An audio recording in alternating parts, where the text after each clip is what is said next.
Hi friends, வணக்கம். Welcome back to our channel. இன்றைக்கி நம்ம கைப்பக்கம் சேனலில் சூப்பராக டேஸ்டியாக ஒரு வெஜ்ஜு புலாவ் ஒன்று செய்யலாமா? வாங்க வீடியோக்குள்ளே போகலாம். இப்போ இந்த ரெசிபிக்கு பார்த்தீங்கன்னா நம்ம குக்கர் வச்சுட்டு ஒரு குழிக்கரண்டி அளவுக்கு ஆயில் சேர்த்துக்கிறேன். சேர்த்ததுக்கப்புறம் நம்ம ஸ்பைசஸ் எல்லாமே சேர்த்துக்கலாம். சேர்த்துட்டு இது நல்லா பொரிஞ்சதுக்கப்புறம் ஒரு 3 பெரிய வெங்காயத்தை நீல வாக்கில் கட் பண்ணியிருக்கேன். அதை இது கூட சேர்த்துட்டு அப்புறம் ஒரு 4 பச்சை மிளகாவும் நீல வாக்கில் கட் பண்ணியிருக்கேன். அதையும் சேர்த்து நல்லா கோல்டன் ப்ரௌனில் வதக்கிக்கலாம். இப்போ வெங்காயம் நல்லா வதங்கியிருக்கு. இதில் 1 ஸ்பூன் அளவுக்கு இஞ்சி பூண்டு பேஸ்ட் சேர்த்துக்கலாம். அப்புறம் இது கூட 3 சின்ன சைஸில் தக்காளி எடுத்திருக்கேன். அதையும் இது கூட சேர்த்துட்டு நல்லா வதக்கிக்கலாம்.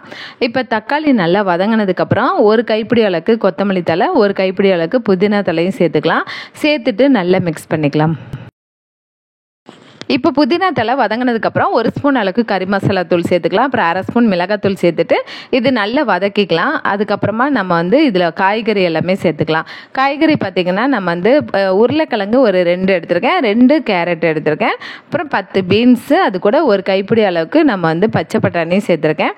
நீங்கள் பன்னீர், காளான் எது வேணால் சேர்த்துக்கலாம். காலிஃப்ளவர் கூட சேர்த்துக்கலாம். இப்போ இந்த காயெல்லாம் சேர்த்து நல்லா வதக்கினதுக்கப்புறம் ஒரு குழிக்கரண்டி அளவுக்கு நம்ம தயிர் சேர்த்துக்கலாம். தயிர் சேர்க்கும்போது நம்மளுக்கு நல்ல ஒரு ஃப்ளேவர் கிடைக்கும். இப்போ தயிர் சேர்த்ததுக்கப்புறம் அரிசி 1.25 டம்ளர் எடுத்திருந்தேன். அதை நல்லா ஊறிட்டு தண்ணியெலாம் வடிச்சிட்டு இதில் சேர்த்துருக்கேன். ஃபஸ்ட்டு இதை சேர்த்துட்டு மசாலாலாம் நல்லா மிக்ஸ் பண்ணிக்கலாம். தண்ணி பார்த்திங்கன்னா 1.25 டம்ளருக்கு நான் 5.5 டம்ளர் தண்ணி சேர்த்துருக்கேன். அதாவது 1.25னா டபுளாக தண்ணி எடுத்துகிட்டு எக்ஸ்ட்ரா 2 டம்ளர் சேர்க்கணும்.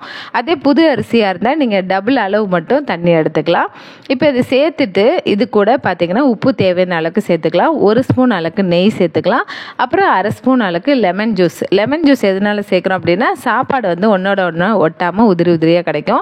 இது ஆறுனதுக்கப்புறம் செம்ம டேஸ்ட்டாக இருக்கும். அப்புறம் இதை நல்லா மிக்ஸ் பண்ணிவிட்டு நம்ம விசில் என்னோடய குக்கருக்கு ஒரு 5 விசில் விட்டுருக்கேன். உங்களுக்கு குக்கருக்கு தகுந்த மாதிரி நீங்கள் விசில் எடுத்துக்கலாம். அதாவது 4 விசிலே சில குக்கர்லலாம் சீக்கிரம் வெந்துடும். அந்த மாதிரி நீங்கள் பார்த்து நீங்கள் விசில் எடுத்துக்கோங்க. இப்போ பாருங்கள், விசில்லாம் விட்டதுக்கப்புறம் நம்ம ப்ரெஷர் போய் எடுத்தோன்னே செம்ம சூப்பராக சாப்பாடு வெந்திருக்கு. நல்ல பலன்னு காய் எல்லாமே சூப்பராக வெந்திருக்கு. செம்ம டேஸ்ட்டாக இருக்கும்.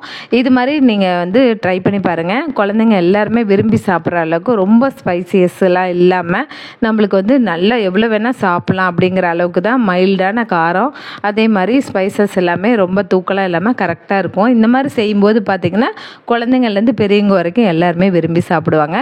இதுக்கு நான் தயிர் பச்சடி பார்த்திங்கன்னா வெங்காயம், அது கூட கேரட் போட்டிருந்தேன். நீங்கள் இதை வெள்ளரிக்காய் இருக்குது பாருங்கள், அது கூட நீங்கள் சேர்த்துக்கலாம். துருவி சேர்த்துக்கலாம், இல்லை துண்டு துண்டாக கட் பண்ணி கூட சேர்த்துக்கலாம். செம்ம சூப்பராக இருக்கும். இது நல்லா சூடாக சாப்பிட்டேன். செம்ம டேஸ்ட்டாக இருந்தது. நீங்கள் ட்ரை பண்ணி பார்த்துட்டு எப்படி இருக்குன்னு மறக்காமல் ஃபீட்பேக் கொடுங்க. இந்த மாதிரி ரெசிபிக்கு நம்ம சேனலை சப்ஸ்கிரைப் பண்ணி பாருங்கள். பெல் ஐக்கானை ப்ரெஸ் பண்ணுங்கள். உங்களை நான் அடுத்த ஒரு சூப்பரான வீடியோவோட சந்திக்கிறேன். Thank you, bye. வீடியோவுக்கு மறக்காமல் லைக் பண்ணுங்கள். தேங்க்யூ.